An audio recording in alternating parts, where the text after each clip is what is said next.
Hello friends, welcome to our YouTube channel study with happiness. Study with happiness में आप सभी का हार्दिक स्वागत है।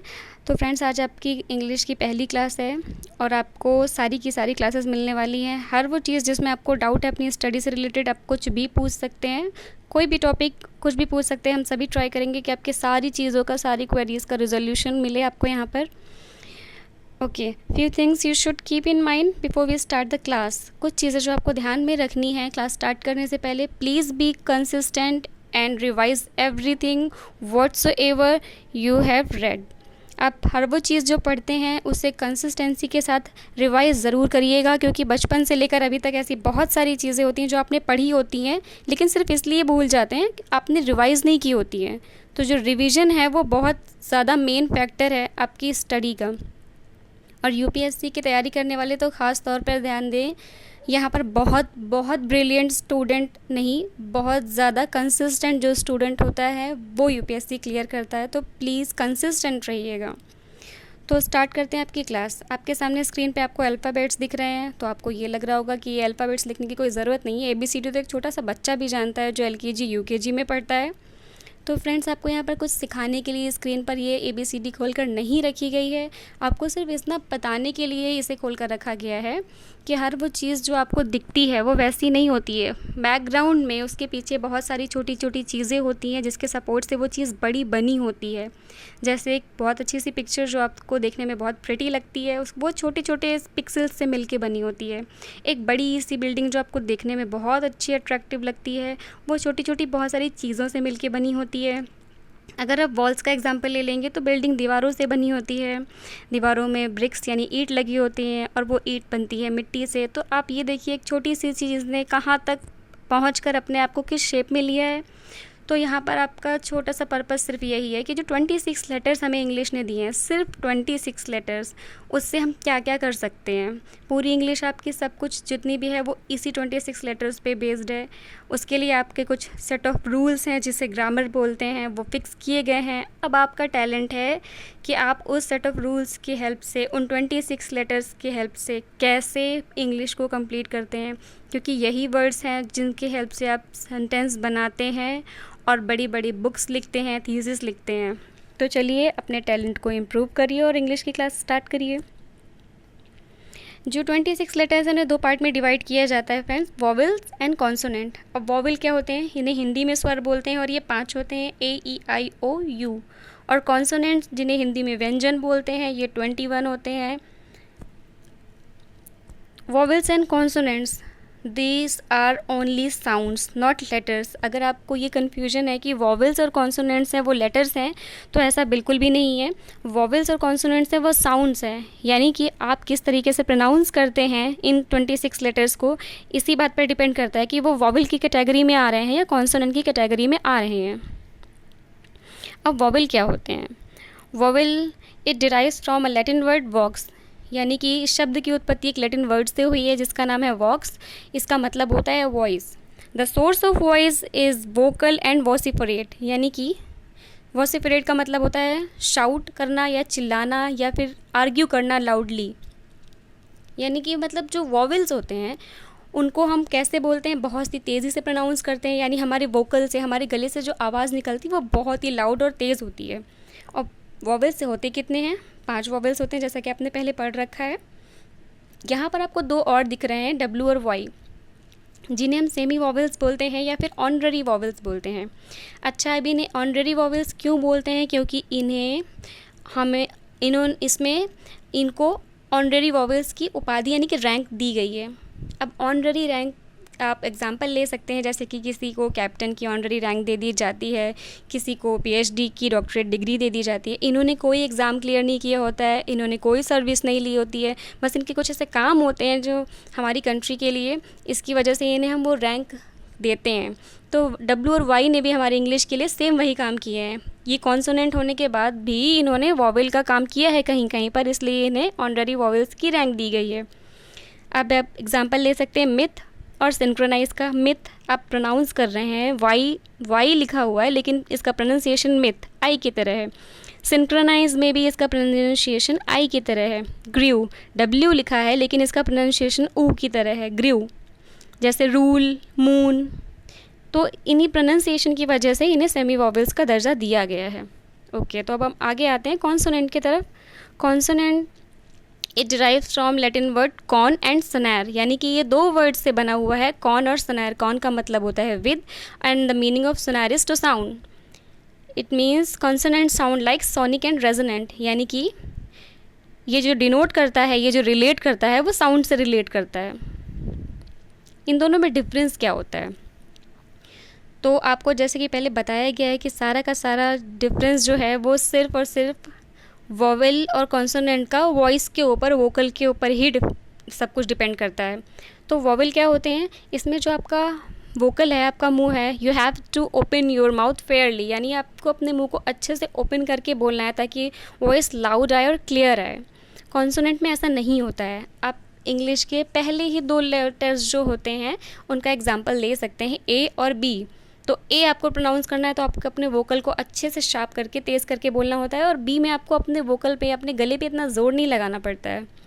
उसके बाद वॉवेल में क्या होता है? Don't break, don't block air flow, यानी कि आप अपने एयर फ्लो को ना ब्लॉक कर सकते हैं ना ब्रेक कर सकते हैं, तभी आप वॉवेल को अच्छे से प्रोनाउंस कर सकते हैं। और कॉन्सोनेंट में ऐसा कुछ भी नहीं होता है। आप एयर फ्लो को ब्लॉक भी कर सकते हैं या फिर पार्शियली ओपन कर सकते हैं।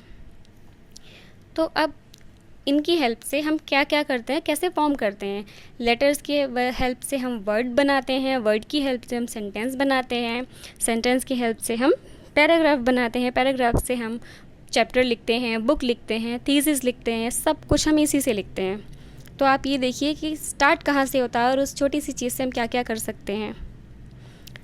अब यहाँ पर आता है sentence. What is sentence? Sentence is a group of meaningful words which makes complete sense, यानी कि जब आप अपनी किसी बात को सामने वाले को कन्वे करते हैं, बताते हैं, तो वो या तो मीनिंगफुल होनी चाहिए और कंप्लीट सेंस के साथ होनी चाहिए। आप कोई भी ऐसी बात बोलेंगे जिसका कोई मतलब ही नहीं निकल रहा है, तो सामने वाले को आपकी बात समझ में ही नहीं आएगी। फ्रेंड्स, लैंग्वेज कोई भी हो, कोई भी लैंग्वेज हो, लेकिन आप सामने वाले को अपनी बात तभी समझा सकते हैं जब वो मीनिंगफुल हो और एक कंप्लीट सेंस के साथ में हो। तो सेंटेंस फॉर्म करने से पहले आपको ये देखना होता है उसका एक मीनिंगफुल और कंप्लीट सेंस निकल रहा है या नहीं निकल रहा है। Kinds of sentences. सेंटेंस कितने तरीके के होते हैं, कितने टाइप्स होते हैं सेंटेंसेस के? तो सेंटेंस के 4 काइंड्स होते हैं: declarative sentence, interrogative sentence, imperative sentence, exclamatory sentence. तो फर्स्ट आपका है declarative sentence. What is declarative sentence? इसमें आप फ्रेंड्स सिर्फ डिक्लेरेशन करते हैं, मतलब कि सिंपल सेंटेंस बोलते हैं, सिंपल असर्शन बोलते हैं, सिंपल स्टेटमेंट बोलते हैं, normal day to day life में यूज़ होने वाले simple sentences. He lives there, वह वहाँ रहता है। He is eating something, baby is playing. Normal sentences सारे डिक्लेरेटिव सेंटेंस होते हैं जहाँ पे आप कुछ बात, अपनी बात को डिक्लेयर कर रहे हैं। इंटेरोगेटिव, इंटेरोगेटिव जैसा आपको वर्ड से ही समझ में आ रहा है, इंटेरोगेशन। इंटेरोगेशन का मतलब होता है पूछताछ करना। तो अगर आप किसी से किसी भी टॉपिक पे कोई क्वेश्चन पूछ रहे हैं तो वो इंटेरोगेटिव सेंटेंस की कैटेगरी में ही आता है। एग्जाम्पल आपको दिया है वो हाउ आर यू, आप कैसे हैं। वेयर डू यू लिव, आप कहाँ रहते हैं। How many books do you have, आपके पास कितनी बुक्स हैं। तो जितने भी क्वेश्चन आप पूछ रहे हैं वो सारे इंटेरोगेटिव सेंटेंस की कैटेगरी में आते हैं। और इसकी पहचान क्या होती है? या तो ये किसी क्वेश्चन वर्ड से स्टार्ट होते हैं, या क्वेश्चन वर्ड बीच में होता है, या फिर जो है ये हेल्पिंग वर्ब से स्टार्ट होते हैं, और जो सबसे इजी तरीका है इनके लास्ट में क्वेश्चन मार्क लगा होता है। अब आते हैं हम इम्परेटिव सेंटेंस की तरफ। इसमें क्या होता है? हम कमांड देते हैं, या फिर हम रिक्वेस्ट करते हैं, या हम ऑर्डर देते हैं, या फिर हम एंट्रेटी देते हैं। अब फ्रेंड्स, रिक्वेस्ट और एंट्रेटी में क्या डिफरेंस होता है? एंट्रेटी का मतलब भी रिक्वेस्ट होता है, बट अर्जेंट टाइप की रिक्वेस्ट होता है। तो अब नॉर्मल रिक्वेस्ट और अर्जेंट रिक्वेस्ट में क्या डिफरेंस होता है? अर्जेंट रिक्वेस्ट वो होती हैं जहाँ पर आपको तुरंत आउटपुट चाहिए होता है, वरना आपकी रिक्वेस्ट है वो वेस्ट हो जाती है। अब नॉर्मल रिक्वेस्ट आप कैसे करते हैं? Can I borrow your pen, क्या मैं आपका पेन उधार ले सकता हूँ? सामने वाला दे या ना दे, आपको इतना कोई नुकसान नहीं होने वाला है, और ना ही थोड़ी देर रुकने से कुछ काम अटकने वाला है। लेकिन एंट्रेटी में क्या होता है? अगर आपने तुरंत आउटपुट नहीं दिया है तो कंडीशन वर्स्ट हो सकती है, इसलिए उस रिक्वेस्ट का आपको तुरंत आउटपुट देना ही देना है। जैसे कहीं बॉम्ब ब्लास्ट हो जाए, कहीं आग लग जाए, किसी ने रिक्वेस्ट किया आपको हेल्प करने को, तो आपको तुरंत करनी है, वरना सिचुएशन वर्स्ट हो सकती है। इसका एग्जांपल है बी क्वाइट। आपको टीचर दे सकते हैं ये ऑर्डर, या फिर कोई सीनियर दे सकता है, या पेरेंट्स दे सकते हैं। बी क्वाइट यानी कि शांत रहो। अब आपका लास्ट वन आता है एक्सक्लेमेटरी सेंटेंसेस। यहाँ पे आप अपने इमोशंस को, अपनी डिज़ायर्स को, अपनी फीलिंग्स को एक्सप्रेस करते हैं। अब मन की भावनाओं को सामने वाले को व्यक्त करके बताते हैं। व्हाट अ शेम मतलब कितने शर्म की बात है। अब अगर यहाँ पर आप छोटा सा एग्जांपल लेना चाहेंगे तो आप ये देख रहे होंगे कि हमारे देश के बॉर्डर्स पे क्या सिचुएशन चल रही है। चाइना, नेपाल, पाकिस्तान, चारों तरफ से सब मिलकर इंडिया को घेरने में लगे हुए हैं। फिर भी यहाँ के लोग सिर्फ इस बात पे बहस कर रहे हैं कि पेट्रोल के दाम क्यों बढ़ रहे हैं। तो यहाँ पर आप उन्हें बोल सकते हैं व्हाट अ शेम, कितने शर्म की बात है कि हमारे देश में बॉर्डर पे सैनिकों का ये हाल है और आप भी छोटी छोटी बातों पे अभी भी लड़ने में लगे हुए हो और पॉलिटिक्स को मुद्दा बना के रखा है। ये सिर्फ एक एग्जांपल है, don't take it personally. Okay, अब हम आगे जाते हैं। पार्ट्स ऑफ सेंटेंस के, एक सेंटेंस के कितने पार्ट होते हैं। सब्जेक्ट एंड प्रेडिकेट आपके सेंटेंस के सिर्फ 2 ही पार्ट्स होते हैं। सब्जेक्ट वो होता है जो काम करता है, यहाँ पर राम सब्जेक्ट है। या तो सब्जेक्ट काम करता है या फिर उस सब्जेक्ट के चारों तरफ चीज़ें रिवॉल्व हो रही होती हैं, यानी कि सेंटर ऑफ मेन पॉइंट वही होता है।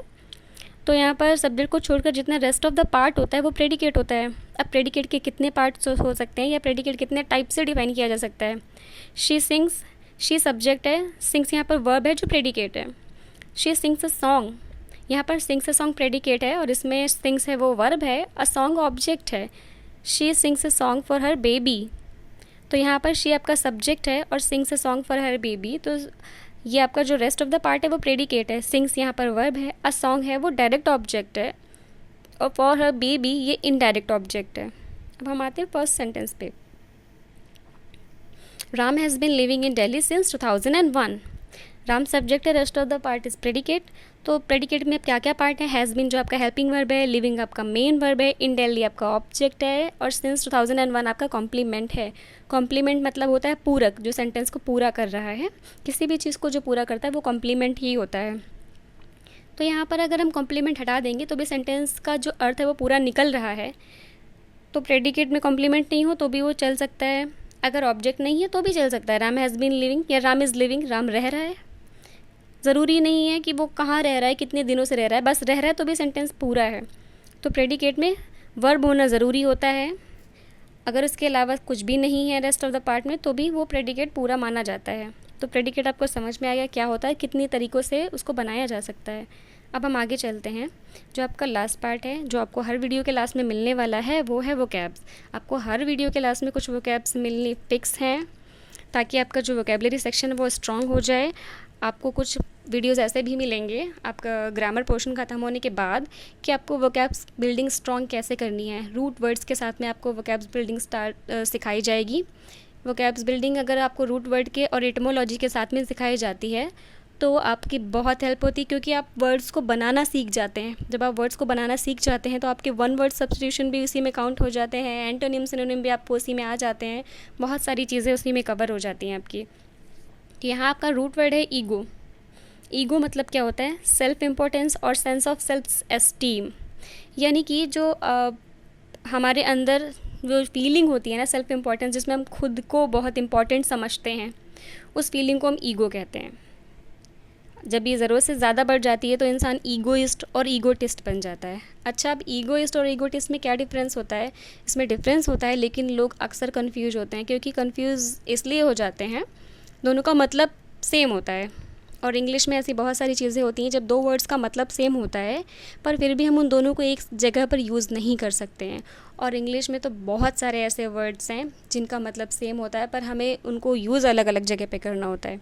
ओके, ईगोइस्ट और ईगोटिस्ट दोनों का मतलब यही होता है कि ये वो पर्सन होते हैं जिन्हें अपने ऊपर बहुत ज़्यादा एक्सट्रीम लेवल पे प्राउड होता है, बहुत ईगो होता है, बहुत घमंड होता है, लेकिन हम उन्हें यूज़ कहाँ करते हैं, ईगोइस्ट होता है मी फर्स्ट, यानी कि जब भी आप उनसे बात करेंगे ना तो वो हमेशा अपनी ही तारीफ़ करेंगे, अपने बारे में ही बताएंगे, अपने अचीवमेंट्स के बारे में बताएंगे, मतलब हर चीज़ में वो खुद को पहले रखेंगे। आपको उनके अंदर से सिर्फ आई की फीलिंग सुनाई पड़ेगी, हर जगह वो खुद को रिप्रेजेंट करते हैं। और ईगोटिस्ट क्या होता है, इनके अंदर भी बहुत ज़्यादा ईगो होता है, हाइट ऑफ कंसीट।